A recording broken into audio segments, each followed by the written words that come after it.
What's up, everyone? Welcome back to Fight IQ MMA. Today, we're talking about an intense training moment where Justin Gaethje attempted to knock out Kamaru Usman during sparring in preparation for his fight on this weekend's Para on CV card. In a short clip, Gaethje was seen working on his grappling with Usman, showcasing an impressive escape from a single-leg attempt. This was just a glimpse of their intense training sessions. During a guest appearance on Usman and Henry Cejudo's Pound for Pound show, Gaethje revealed that he ended up needing 6 stitches on his chin thanks to Usman, to which Usman responded by sharing details about Gaethje's aggressive approach in sparring. Before we continue, don't forget to leave a like on the video to support the channel. He's the type that will hit me very, very hard, but then say, oh no, you tried to smoke me, man. You tried to hit me. I'm like, bro, no, what are you talking about? 6 stitches in my chin, I still got a scar. Bro, you tried to knock me out. What are you talking about? We have video footage of these interactions. Some guys can perform in practice and some guys, they don't perform under the lights. That is not me. I'm constantly trying to take care of my partners, except unless it's this guy. Leading up to this weekend's card, Kamaru Usman has arrived in Las Vegas, where he ran into Alex Pereira, who joked that since he and Israel Adesanya have squashed their beef, Usman now has to be friends with him too. With just days to go before Saturday's highly anticipated Gaethje versus Poirier rematch, Poirier spoke with Pavlo Verobek about the fight, stating that he isn't focused on the title despite facing the number 3 ranked contender. Before rolling the tape, we want to give a huge shout-out to Pavlo Verobek for allowing us to use this clip from his interview. For me, I don't think about the belt right now because it's like short notice, and I'm ready to go to fight with him, like with everybody, and I don't think about belt. You know, I just know after I get it, I have a lot of ways. It's open, maybe chance to the belt, maybe chance to other superstar like. I don't know, Poirier or somebody, I don't know. You know, I like to fight with these guys, with these stars like Justin, you know. For me, this is like why I'm here. With Gaethje looking to get back in the win column and Poirier seeking to avenge his 2023 loss, the stakes for their fight couldn't be higher. Meanwhile, the MMA community is roasting Colby Covington after footage surfaced of him awkwardly avoiding former teammate Themba Gorimbo at the UFC Performance Institute. Once friends, the two had a falling out in 2023 when Covington and his team allegedly had Gorimbo removed from the PI while he was cutting weight for his fight against Leon Edwards, just so Covington could have the space to himself. Because of that history, when Covington saw Gorimbo at the PI today, he quickly turned around and went upstairs to avoid him. An awkward moment that was caught on camera and shared on Gorimbo's Twitch channel. These hoes down there. The ungrateful mother who we used to feed. I think we should just go train around in my.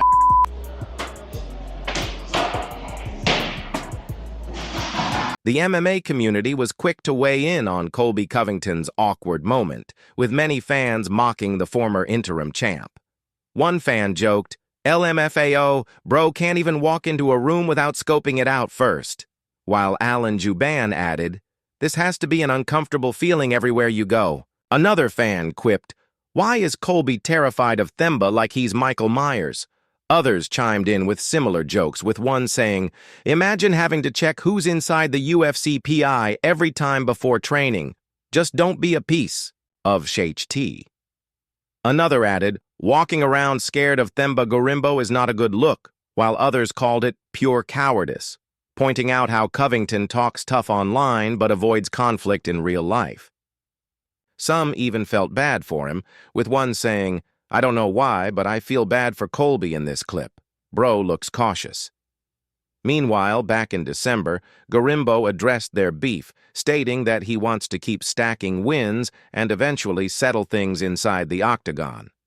In other MMA news, Alex Pereira is open to a rematch with Jan Blachowicz after UFC 313. With Blachowicz set to make his return against Carlos Ulberg later this month in hopes of securing a title shot, Pereira spoke with Pavlo Toric about the possibility of running it back, saying, I'm here to fight. It doesn't matter who. If Blachowicz wins and the UFC wants this fight, I'll be ready. He also addressed a potential move to heavyweight, stating, I'm only focused on Saturday's fight now, but it's no secret that the heavyweight division interests me. Who knows what will happen after this fight? I'm open to changes. While Pereira is known for his devastating knockout power, during the Dillon Danis vs. KSI press conference, the YouTuber-turned-boxer claimed he hits harder than the UFC champion after mocking him. He's saying he only spars people close to his weight. Alex Pereira. Whoa. Alex Pereira. Let's see if he's sitting in Oh, front of I'm him. so scared. Oh, whoa, crazy. Yeah, sitting in front of him. I mean, we've seen a couple bits of what you might be doing as well. You think you hit harder than him? Yes. The Alex Pereira. I hit harder than Logan. I hit harder than... No, I didn't ask you. I don't know if I hit harder than Pereira. I don't know how hard he hit. So far, there has been no response from Alex Pereira, but if Dillon Danis ends up training with him for his boxing match against KSI, Pereira could potentially attend the fight. Meanwhile, former UFC champion Jamahal Hill has shared his official prediction for Pereira's upcoming fight against Magomed Ankalaev at UFC 313. In a video on his YouTube channel, Hill surprisingly picked Ankalaev to win, believing he has more paths to victory than Pereira. While he acknowledged Pereira's dangerous right hand, even calling him a one-hit wonder, Hill argued that Ankalaev possesses a similar skill set, but with additional advantages such as speed, wrestling, and overall versatility. I know I'm gonna get hate for this one, but I get hate anyway, y'all.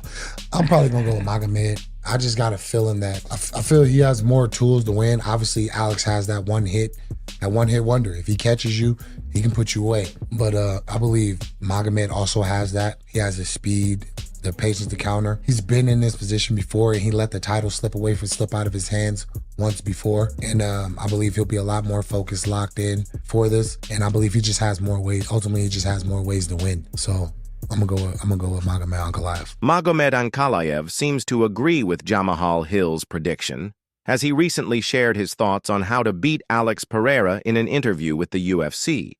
Ankalaev acknowledged that taking the belt from an active champion, especially one who has defended it twice, is a completely different challenge compared to winning a vacant title.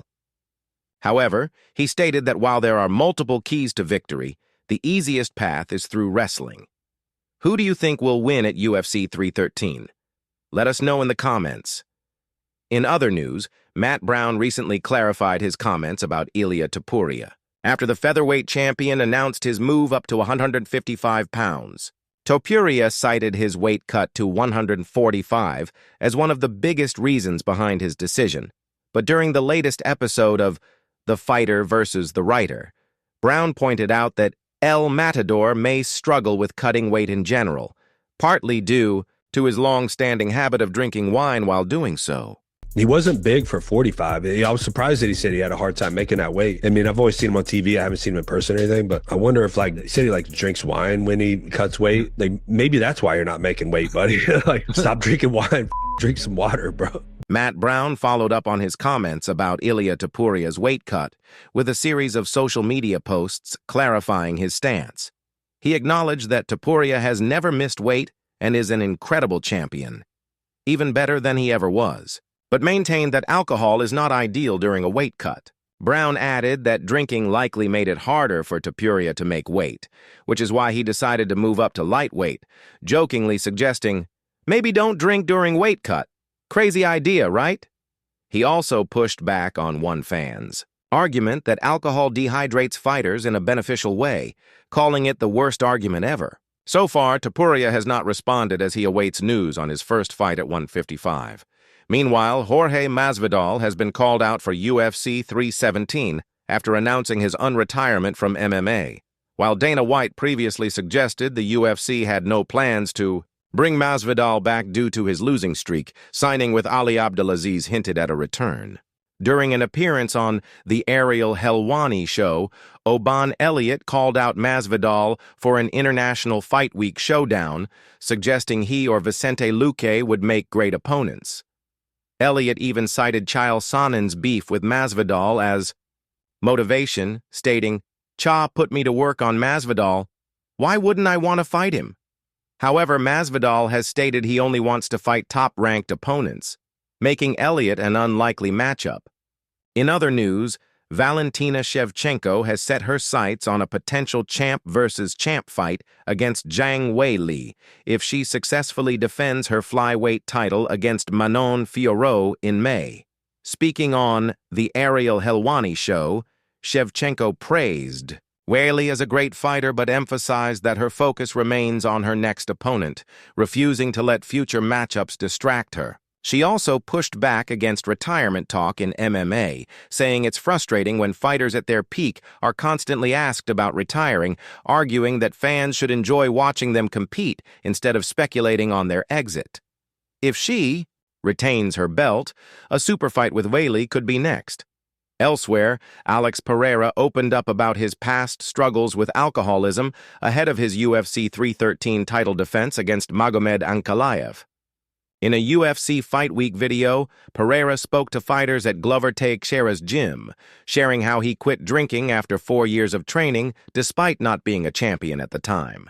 He emphasized that even if someone can't become a champion, in fighting they can still be a champion in life by being a better person. Ankalaev took a jab at Pereira on social media, claiming, "Alex P goes to all UFC fights to get free alcohol and camera time. Meanwhile, I've been training hard. March 8, alcohol won't help you." Pereira later fired back in a YouTube video, dismissing Ankalaev's comments and stating that he doesn't take them personally but believes Ankalaev is playing with the emotions of fans who have struggled with addiction. With their fight just around the corner, tensions continue to rise. Finally, in breaking news, Dana White has officially announced the launch of a new boxing league. After years of speculation, White has signed a deal with Turki Al-Sheikh to bring the project to life, making the long-rumored venture a reality. White and Al-Sheikh confirmed the news in a social media post on the UFC's official channels, marking a significant moment for combat sports. What's up, guys? We have just done a deal to start a new boxing league with Turkey, who absolutely loves the sport of boxing. I am very happy today. I give the flag of boxing to the best man who can handle it. He have a tough job now, but I am sure he will be delivering to the people and the fans the magnificent league and get boxing great again. The model is proven to deliver the fights that the fans want to see. The best will fight the best, and the fighters will continue to move up the rankings and become world champions. We will continue to make announcements on where you can watch and all the rest of the details on the business as we get closer to the launch. I'll see you soon. After announcing the new boxing league on UFC social media, Dana White and Turki Al-Sheikh spoke with Ring magazine about its format, explaining that it will operate exactly like the UFC. The league will feature weight classes, each with its own championship belt and a ranking system mirroring the UFC's structure. White also reacted to the news in an interview with Ring magazine, emphasizing his vision for bringing the same competitive framework and excitement of MMA to the world of boxing. I'm excited. You know, I wouldn't be where I am today without boxing. The sport of boxing is where I started. I felt like it was something that could never be fixed until this guy showed up. He has done more for boxing than any promoter in the history of the sport combined. I didn't know what to think when we first met. He and I have become very close friends in a very short amount of time, and there aren't a lot of people that I would do a deal like this with. There's no people, actually. He's the only guy, to be honest with you. So what he's done for the sport is incredible, and I'm looking forward to it. The MMA community had mixed reactions to Dana White's new boxing league, with some expressing skepticism and others seeing it as a potential game changer.